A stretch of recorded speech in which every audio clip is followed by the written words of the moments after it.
जब जिंदगी में बहुत कष्ट हो, जीवन में बहुत सारे दुख परेशानियां अचानक आ जाए, कुछ समझ में नहीं आए, बहुत बड़ी आर्थिक तंगी पैदा हो जाए या बहुत बड़ी बीमारी हो जाए, आप चाहते हैं कि आपकी लाइफ में जो भी डिफ़िकल्टीज़ है वो दूर हो जाए और कोई रास्ता नज़र नहीं आ रहा है, तो आप शंकर जी पर रोज़ इस तरह से जल चढ़ाना शुरू कर दीजिए।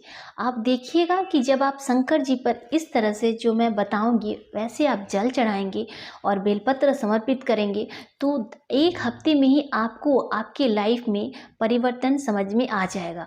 अगर आर्थिक तंगी है या फिर लाइफ में कोई बड़ी समस्या है, जैसे किसी ने आपको सस्पेंड कर दिया हो या कोई बड़ा रोग हो गया हो या कोई केस हो गया हो, ऐसी बहुत सारी डिफ़िकल्टीज़ जो सिर्फ आप जानते हैं जो आपकी लाइफ में है, चाहे किसी भी तरह की समस्या क्यों ना हो, आप इस उपाय को अवश्य करिए और फिर देखिए कि 1 हफ्ते के अंदर, मैं तो बोलूँगी कि आप 1 दिन जब इस तरह से जल चढ़ाएंगे ना, तो आपको 24 घंटे के अंदर ही उसका रिजल्ट पता चल जाएगा कि आपकी लाइफ में कितनी जो भी प्रॉब्लम थी वो कितनी ईजिली ख़त्म हो रही है। तो करना क्या है, सबसे पहले तो मैं आपको बता दूं कि जब भी आप शंकर पे जल चढ़ाने जाते हैं तो ये 2 काम हमेशा करें। पहला, एक तो जल घर से लेके जाएं। बहुत कोई मंदिर से जल लेते हैं और फिर मंदिर में ही शंकर जी पे चढ़ाते हैं। ऐसा नहीं करना है। जब भी आप शंकर जी के मंदिर जाएं, चाहे आपकी कोई मनोकामना हो, कोई बड़ी परेशानी हो या ना हो, शंकर जी पे जल चढ़ाने से पहले आप अपने घर का जल लेके जाएं। घर का जब आप अपने जल ले जाते हैं तो उससे 3 तरह के जो दोष हैं वो समाप्त होते हैं। पहला है काल सर्प दोष, जिससे कि काल सर्प दोष, और दूसरा है पितृ दोष, और तीसरा है वास्तु दोष। ये तीनों दोष जो आपके घर में होते हैं, काल सर्प दोष, पितृ दोष, वास्तु दोष, शनि दोष, जितने भी तरह के दोष हैं, सब दोष उसी वक्त खत्म हो जाते हैं जब आप अपने घर से जल लेकर शंकर जी पे चढ़ाने जाते हैं। और दूसरा काम क्या करना है कि शंकर जी पे जब आप जल चढ़ा देते हैं तो आपको, आप जिस लोटे में जल चढ़ा रहे हैं उसको खाली कभी नहीं लाना है। भले 2 बूंद ही जल हो पर उस लोटे में जल लेके ही आना है। खाली लोटा शंकर के मंदिर से कभी न लाएं, हमेशा भरा हुआ लोटा लाएं।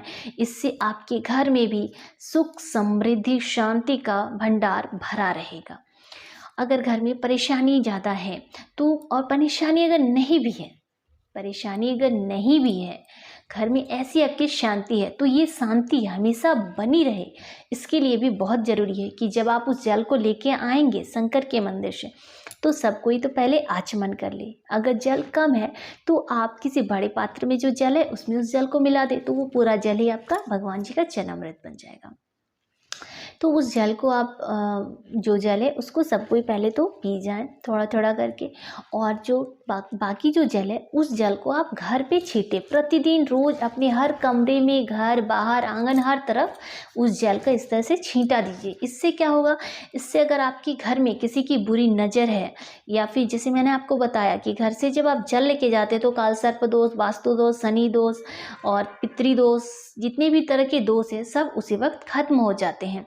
पर अगर आपके घर में किसी ने टोना टोटका ये सब कर दिया है, तो वो जो जल आप लेके आएंगे और उसको आप पूरे घर में ऐसे छींट देंगे, तो उससे क्या होगा कि इससे जो घर की निगेटिविटी है वो भी खत्म हो जाएंगी। और अगर किसी ने आपके घर पे जादू, टोना टोटका कुछ भी किया है तो वो भी उसी समय, मतलब उसी टाइम आपका जो है वो वैनिश खत्म हो जाएगा। फिर तो जल लाएं तो ये 2 काम अवश्य करें। एक तो पिए, सबको पिलाएं भी घर में, और उससे उनकी क्या होगी, जो मेंटलिटी है, गुस्सा आता है सबका, वो भी शांत होगा, आपस में प्यार बढ़ेगा और घर में सुख शांति बनी रहेगी।